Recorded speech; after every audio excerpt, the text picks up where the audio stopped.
Top 10 Most Demanding Games of 2023. Let's see, what is their schedule for such considerable system requirements? The year 2023 has become a real test for owners of top processors and powerful graphics cards. At the same time, many projects could not even get a little closer to the standards of next-gen. Poor optimization and excessive abuse of DLSS and FS are led to the fact that most of the games of the past year had excessively high system requirements and an absolutely unstable frame rate. In the same top, we have collected games with unreasonably high system requirements, which need a top-end graphics card and SSD for adequate performance. Let's start with Hogwarts Legacy. This is a long-awaited open-world role-playing game based on the Harry Potter universe. The project gives fans of witches and wizards the opportunity to travel to Hogwarts, find fantastic creatures, brew potions, study spells, and develop talents to become a wizard. The game turned out to be a real information bomb, and after the release, the entire information space was filled with Harry Potter themes. Hogwarts Legacy is developed on the 4th version of the Unreal Engine game engine. The developers managed to optimize the game not only for modern systems, but also to port it to outdated consoles, including the Nintendo Switch. But do not be happy that the game will work well on ancient video cards. Hogwarts Legacy had a serious problem with loading shaders and quickly loading textures into RAM. For a comfortable game, you will need a lot of RAM, a high-speed SSD, and a DLSS-enabled video card, although the RTX 2060 is better. Next up is Star Wars Jedi: Survivor. This is one of the best Star Wars games that, without a doubt, will appeal to all fans of a galaxy far, far away, in some incredible way. The developers managed to avoid most of the mistakes of the sequels and not get bogged down in self-replays, offering a logical development of all the original ideas. The mediocre plot and weak villains still look more interesting than what Disney is doing with the canon, and the old characters have their own story arcs and the necessary level of depth. Unfortunately, Jedi: Survivor appeared at the beginning of the year, which is why it has already been forgotten about. Star Wars Jedi: Survivor was released in very raw quality. A lot of bugs and severe slowdowns have greatly spoiled the impression for most gamers. Even if you have a very powerful PC, you could not escape from frame rate drawdowns, slowdowns and freezes. On consoles, the situation was even worse. Jedi: Survivor showed a soapy picture,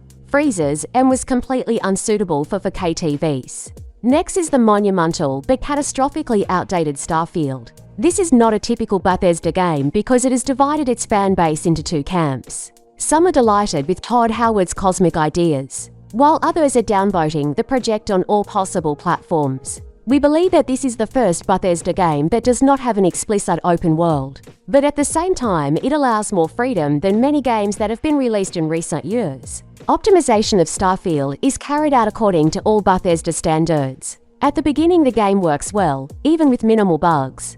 But after a few hours, Starfield begins to slow down even on top configurations, all because of the outdated engine, which stores absolutely all information about the player's actions in its memory. Starfield has very beautiful objects with clear textures that require a lot of free video memory. There is nothing to do in the game without an SSD. Loading between locations occurs more often than shootouts with NPCs. So owners of old hard drives are doomed to play a loading screen simulator.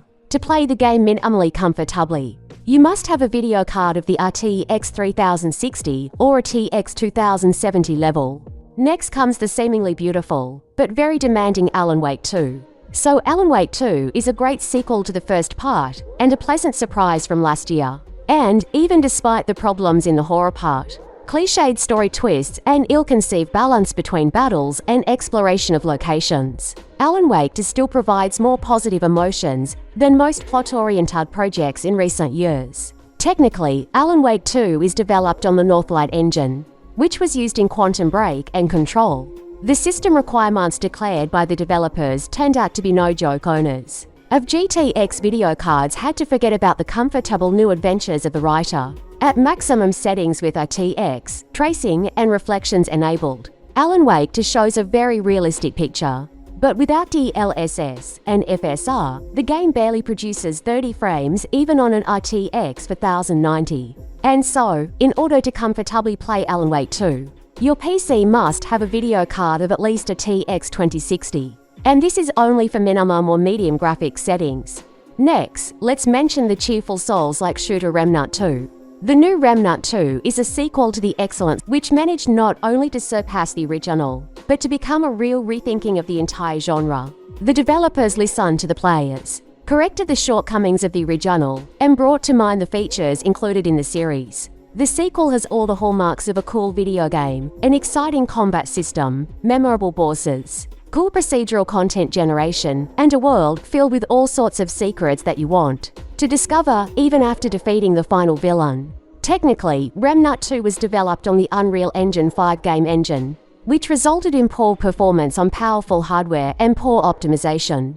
Even on top-end PCs, the game manages to reduce the frame rate to minimum values. Especially noticeable in a co-op, you can't play comfortably without DLSS. At the same time, lowering the settings does not help with the brakes. Developers are gradually releasing patches that improve optimization. Now the game works a little better than at release, but in any case, you can't do without DLSS. Next is the Forza Motorsport race. In general, Forza Motorsport is a good racing game and a serious step for the entire series. Turn 10 Studio has not only improved graphics technology, but also fixed the flaws that have plagued motorsport for 10 years. The new physical model has brought the game closer to racing simulators, but still not enough to compete with Gran Turismo 7 in an open confrontation. Forza is still mass-oriented, so it is vital for it to stay at the junction of hardcore simulator and arcade. With new technologies, Forza Motorsport looks very good, but without a powerful PC, you are doomed to look at low frame rates and drawdowns. Unfortunately, the game does not work well on GTX graphics cards and is not able to load the location quickly without a good SSD. The game works fine on consoles, but the graphics are noticeably worse than on PCs. Without DLSS and FSR, the new Forza is able to show a very realistic picture.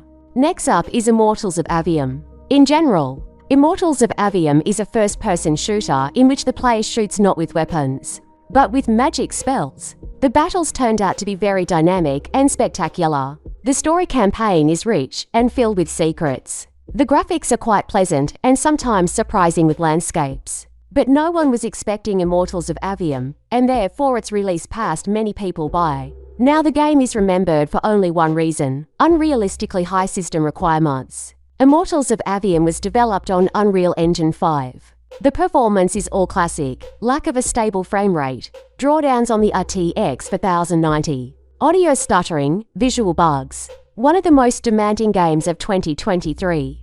Most players who bought the game at launch returned their money because their PC couldn't handle the performance even with DLSS enabled. If you're ready to test your system's strength, we recommend checking out Immortals of Aveum. Next up is Forspoken. It's hard to argue with the fact that Forspoken was one of the most controversial games of last year. It is assembled from pieces of other people's ideas. It can boast of a monotonous and empty open world, a series of similar activities and terrible side tasks that distract from the mediocre main plot. At the same time, the game was a temporary PS5 exclusive, which undoubtedly tarnished Sony's reputation last year. I got into this Forspoken top only because of its unrealistically high system requirements. The game slows down and lags even on top-end PCs. At the same time, the game world is quite stingy in decorations and details. The graphics are not impressive even at maximum settings. The special effects look good, but everything else is disappointing. There are also optimization issues on consoles. In 4K resolution, the game crumbles into pixels and drops the frame rate to 20 or lower. Next up is the long-awaited PC port of The Last of Us Part 1. The Last of Us Part 1 is a beautiful remaster of one of the best games in history, which Sony called a remake and is selling for $70. In 2023, it was not ported to PC in the best way. The developers gave players almost the most sloppy port of a console exclusive in history. The port of The Last of Us Part 1 came out completely unoptimized. Running it required expensive hardware and precious time to compile shaders. The system requirements were many times higher than the technological content of the PS5, on which the game was originally released. For a whole year, the developers completed the port and released patches so that by the end of 2023, players would receive a more or less working version of The Last of Us. Unfortunately, The port still does not work well on average hardware and requires expensive components. Without 16 gigabytes of RAM, the game won't even start. We won't even say anything about the heavy load on the processors. I would also like to mention Cities, Skylines 2. The long-awaited urban planning simulator by many fans came out completely brazenly unoptimized. Yes, the continuation of the urban planning simulator Cities, Skylines, in which all the mechanics were expanded, modification support was improved, graphics were upgraded, and full-fledged transport and economic systems were added. Turned out to be promising. But technically, the game slows down a lot, even on powerful configurations, for which the developers had to almost publicly apologize. They are trying to improve the stability of Cities, Skylines 2, but it comes out extremely slowly and with an eye to the next couple of years. That's all. Write which games of 2023 seem to you the most unoptimized. Also subscribe to our channel to follow interesting events in the gaming industry together. Until the next video, bye!